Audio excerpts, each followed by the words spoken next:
बेहतर होंगे और स्वस्थ होंगे। दोस्तों आज हम एक ऐसे चैप्टर के बारे में बात करेंगे, एक ऐसे बुक के बारे में बात करेंगे जो कि एसओएल के स्टूडेंट को काफ़ी मुश्किल आती है उन सब सब्जेक्ट में पढ़ने में, बहुत ज़्यादा दिक्कत होती है। ये बुक आपको मिली होगी आपके एसओएल कॉलेज से, जिसका नाम है पश्चाताप राजनीतिक दर्शन की परंपराएं। जी हाँ, बात कर रहा हूँ मैं SOL BA political honours third year वाले स्टूडेंट्स की। जी हाँ, तो हमारा बुक का नाम है पश्चाताप राजनीतिक दर्शन की परंपराएं और इसका पहला चैप्टर है प्लूटो, यूनान नगर, राज्य एथेंस और स्पार्टा। इसके बारे में हम आज इस चैप्टर के अंदर बात करेंगे। और सबसे पहले महत्वपूर्ण बात यदि अभी तक आपने सब्सक्राइब नहीं किया है चैनल को तो ज़रूर करें ताकि अगली वीडियो जो भी हो आप तक पहुँचे। ठीक है दोस्तों, तो हम बात करते हैं SOL due part third political honours के स्टूडेंट की। तो चलिए दोस्तों हम शुरू करते हैं अपना ये पहला चैप्टर।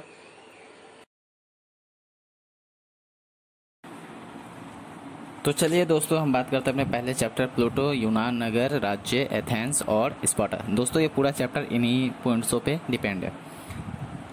तो पहले बता दूं कि प्लूटो को हम राजनीतिक दार्शनिक या फिर एक विचारक या राजनीतिक चिंतन भी कह सकते हैं। ये तो हुआ पहली बात। दूसरी बात कि यूनान के बारे में, हम यूनान नगर के बारे में बात करेंगे। यूनान नगर नाम से ही पता चलता है कि वो एक नगर था।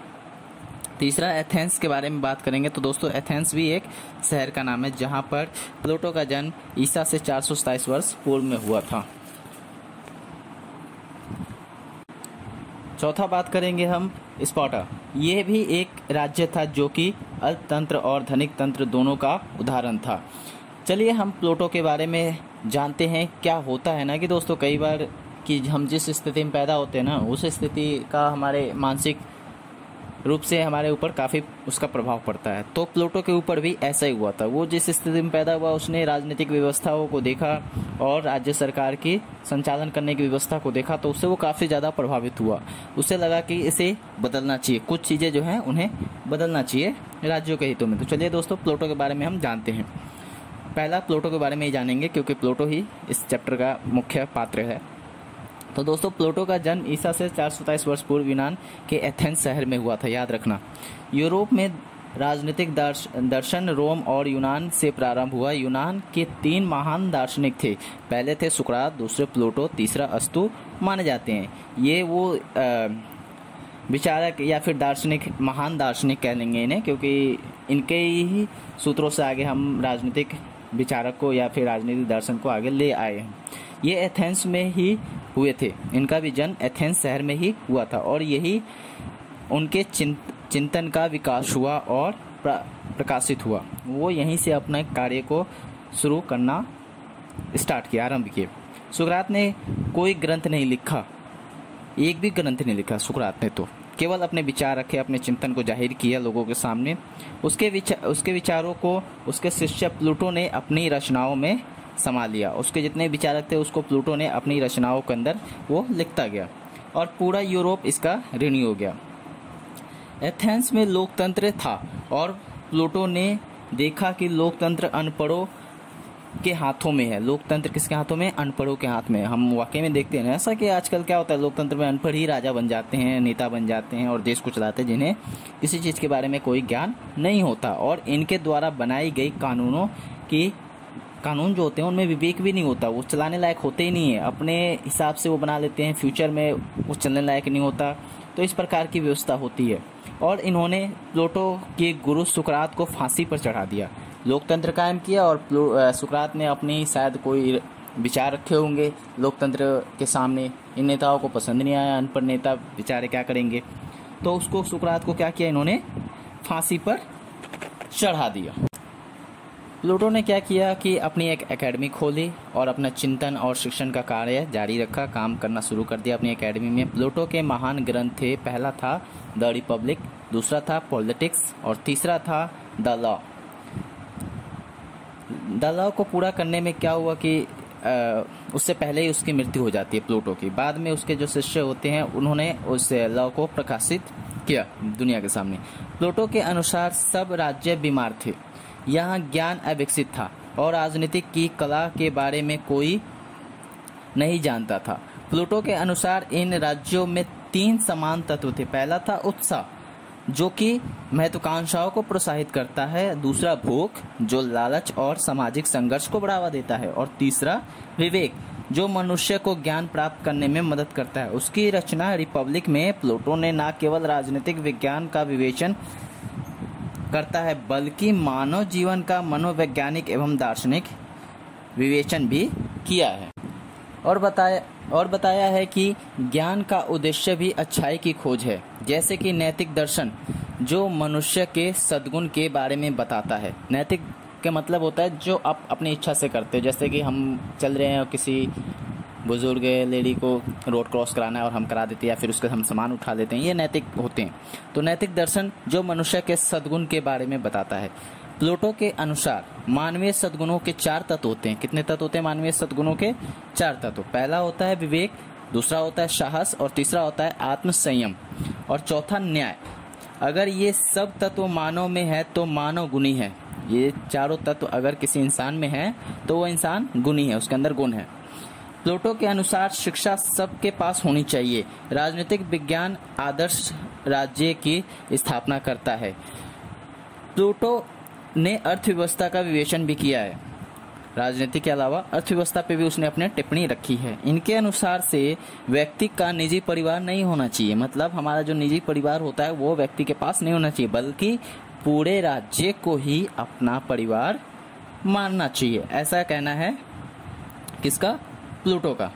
एक निर्धनों का राज्य और दूसरा धनिकों का राज्य होता है। ऐसा मानना है कि एक निर्धनों का राज्य होता है और दूसरा धनिक। एक ही राज्य में 2 राज्य होते हैं, जिसके कारण राज्य के व्यक्तियों में क्या होता है? संघर्ष स्थिति पैदा हो जाती है।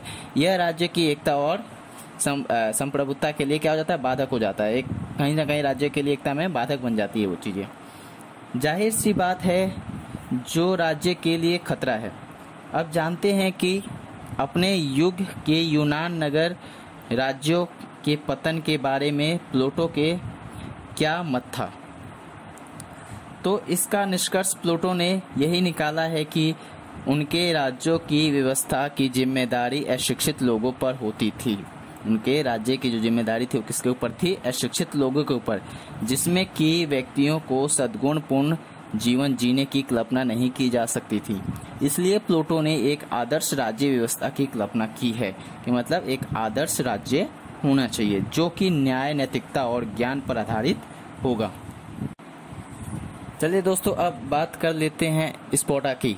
तो हम जानते हैं कि स्पार्टा एक राज्य था दोस्तों, और ये राज्य अल्पतंत्र और धनिक तंत्र दोनों का उदाहरण था। अभी मैं बताऊंगा अल्पतंत्र क्या होता है और धनिक तंत्र क्या होता है। प्लूटो के अनुसार धनिक तंत्र उत्साह का शासन था। किसका? उत्साह का। विवेक तत्व के शासन के विरुद्ध था, मतलब विवेक का वहां पे कोई भी विवेक वाले जो शासन होते थे उनका कोई भी वहां पे जगह नहीं था। धनिक तंत्र राज्य समुदाय के बंटवारे से पैदा हुआ था। ये वर्ग विघटन पर आधारित थे जो आदर्श राज्य की स्थापना के लिए जरूरी थे। प्लूटो के अनुसार धनिक तंत्र समुदाय के निचले वर्ग से तालमेल नहीं रखता था। तो पता लगा आपको कि धनिक तंत्र क्या था? नहीं लगा तो इसे रिपीट कर लीजिएगा एक बार। अब हम बात कर लेते हैं किसकी? अल्पतंत्र की। ध्यान से सुनेगा, अल्पतंत्र की। राज्य था, अल्पतंत्र राज्य भी था, जिसमें अभी भी आदर्श राज्य की कुछ विशेषताएं थी। अल्पतंत्र यानी जहाँ पे आदर्श राज्य होती हैं। इस राज्य में अब भी वही भोजन की पद्धति और शिक्षा थी। शासक कृषि और व्यापार जैसे व्यवसाय से दूर रहता था। जो राजा होता था वो काम करने, व्यापार करने या फिर कृषि करने से दूर रहता था। स्पार्टा में शिक्षा की जिम्मेदारी राज्य पर थी। दोस्तों, ये कुछ पॉइंट्स थे वे अल्पतंत्र की। अब बात कर लेते हैं हम उनकी एक और रचना की। हाँ दोस्तों, ये रचना थी स्टेट्समैन, जो कि प्लूटो द्वारा लिखी गई थी। स्टेट्समैन में राज्यों का वर्गीकरण किया गया था। राज्यों को वर्गीकरण में बांट करके दिखाया गया था। पहला था आदर्श राज्य और दूसरा था यथार्थ राज्य। आदर्श राज्य बताया मैंने कि जो राज्य सही दिशा में चलता है, जो कि लोगों की बात सुनता है और सही मार्ग पर चलने का काम करता है। दूसरा, यथार्थ राज्य, इनमें से प्रत्येक के 2 रूप हैं। यथार्थ में प्रत्येक के कितने रूप हैं? 2 रूप है। पहला रूप कौन सा है? कानून द्वारा शासित, जहाँ पे कानूनों का संचालन किया जाता है। और दूसरा, कानून विहीन, जहाँ पे कानून कम होता है या फिर नहीं होता।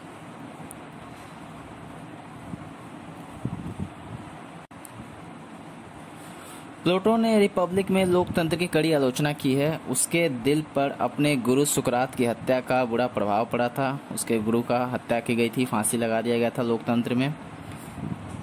ये एथेंस के लोकतंत्र में हुआ था, जहाँ पे प्लेटो पैदा हुआ था। रिपब्लिक जो कि उसकी रचना थी, उसमें प्लेटो ने लोकतंत्र की कई बुराइयों का उल्लेख किया है। ये तो थी प्लेटो की स्टेट्समैन की रचना के विषय में। परंतु बता रहा था कि मैं स्पार्टा के बारे में। तो स्पार्टा राज्य के बारे में तो बता दो कि स्पार्टा में शिक्षा व्यवस्था राज्याधीन था, मतलब राज्य के अंडर में शिक्षा व्यवस्था थी। सभ्यता और विकास की दृष्टि से स्पार्टा एथेंस की तुलना में काफ़ी अविकसित था। स्पार्टा में प्रारंभ से उस शिक्षा तक राज्य का नियंत्रण था। प्रत्येक विद्यार्थी को सैनिक शिक्षा लेनी पड़ती थी, जिससे कि आगे चलकर स्पार्टन की वो रक्षा कर सके। स्पार्टा में कुछ इस प्रकार की व्यवस्था थी जो कि मैंने अभी बताया। अब बात कर लेते हैं अपनी आखिरी पॉइंट्स लॉ की, जो कि प्लेटो का आखिरी रचना थी, जिससे कि उसके शिष्यों ने उसके मृत्यु उपरांत उसे प्रकाशित किया था दुनिया के सामने। हाँ दोस्तों, तो प्लेटो के अंतिम वर्षों में यूनान अपनी शानो शौकत खोने लगा था। जी हाँ, यूनान, जहाँ पे इन सब महान अनुभवों की जन्म हुआ था, वो अब क्या हुआ था? अपनी शानो शौकत खोने लग गए थे यूनान के सभी सभ्यता। यूनानी सभ्यता का पतन से बचाने के लिए कुछ उपाय किया जाना जरूरी था। इससे बचाने के लिए सबसे महत्वपूर्ण कार्य कानून और संविधान लागू करना था, क्योंकि ये सब अभी तक क्या था कि ये एक तरह से कानून और संविधान के हिसाब से नहीं चल रहे थे। लॉ की रचना इसी उद्देश्य से की गई थी, और लॉ भी बनाया गया था इसी उद्देश्य से कि हम लोग क्या कर सकेंगे? यूनान को बचा सकेंगे। रिपब्लिक का आदर्शवाद लॉ की वास्तविकता में बदल गई। जो रिपब्लिक में आदर्शवाद पॉइंट था, वो अब यहाँ पर लॉ के अंदर क्या हुआ? वास्तविकता में चेंज हो गए, कि उसे हम रियल में देखेंगे। लॉ में प्लेटो ने शादी और परिवार की आवश्यकता पर जोर दिया। जहाँ पहले प्लेटो ने रिपब्लिक में कहा कि शादी और निजी परिवार लोगों का नहीं होना चाहिए, लेकिन यहाँ पे प्लेटो कहता है कि प्लेटो ने शादी और परिवार की आवश्यकता पर जोर दिया, मतलब उसने इन पे ज़्यादा जोर दिया कि होना चाहिए। उसने हर युवक की शिक्षा को आवश्यक मान लिया। लॉ में उपलब्ध वर्ग श्रम विभाजन पर ना चलकर संपत्ति के सिद्धांत पर चले थे। लॉ में प्लेटो ने ऐसे राज्य की सलाह दी जिसमें राजतंत्र व लोकतंत्र दोनों के तत्व विद्यमान थे। चैप्टर लगभग फिनिश हो गया दोस्तों। तो दोस्तों, ये प्लेटो से जुड़े कुछ महत्वपूर्ण बिंदु थी। आई होप कि आपको समझ में आया होगा ये चैप्टर, और मैं समझाने में सफल होऊंगा। और नहीं समझ में आया तो दोस्तों नीचे कमेंट्स कीजिए, बताइए मुझे कि आपको समझ में नहीं आया है। यदि फिर भी नहीं समझ में आता तो मैं आपको एक आइडिया बताता हूँ कि दोस्तों, कोई सी भी चीज़ को हम फर्स्ट बार देखते हैं, समझते हैं, तो जल्दी समझ नहीं आता है। तो कृपया इसे 2 से 3 बार इस वीडियो को देखें, सुने, कान में ईयर लीड लगाकर सुन सकते हैं आप इसे, तो आपको आई होप कि समझ आ जाएगा और याद भी हो जाएगा। प्लस पॉइंट रहेगा, याद भी हो जाएगा आपको। यदि एक और महत्वपूर्ण बात दोस्तों, कि यदि आपने अभी तक हमारे यूट्यूब वीडियो चैनल को सब्सक्राइब नहीं किया तो सब्सक्राइब करें, लाइक करें, ताकि हम जो भी अगला वीडियो डालें वो आप तक पहुंच सके। इसी उम्मीद में आपसे विदा लेते हैं कि अगले चैप्टर में फिर आपसे मुलाकात होगी। धन्यवाद दोस्तों।